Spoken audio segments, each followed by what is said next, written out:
Lagi kong naalala eh. Sabi ko, kulti na naman ako ng bato, daling mo naman. Mga kabato, baka mayroon kayong ganito, 1 piso Ba? na Bangko Sentral ng Pilipinas. Ang ano bang pangulo nito? Dr. Jose Rizal. Kabilaan. Back to back na. Oh, baka mayroon kayo niyan. Piso na papel. So binibenta na namin to. Sino mag-offer dyan? Bilhin nyo na to. Gusto nyo, gusto nyo. Tapos mayroon pa kaming ano ito. Yan, 2 pesos na papel. Sino ba yung presidente dito? Dr. Jose Rizal ulit.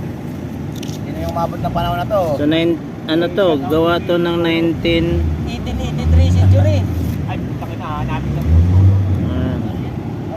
2 piso at saka ito. Station mo ba si Musto nyo? Mayroon din tayong 5 piso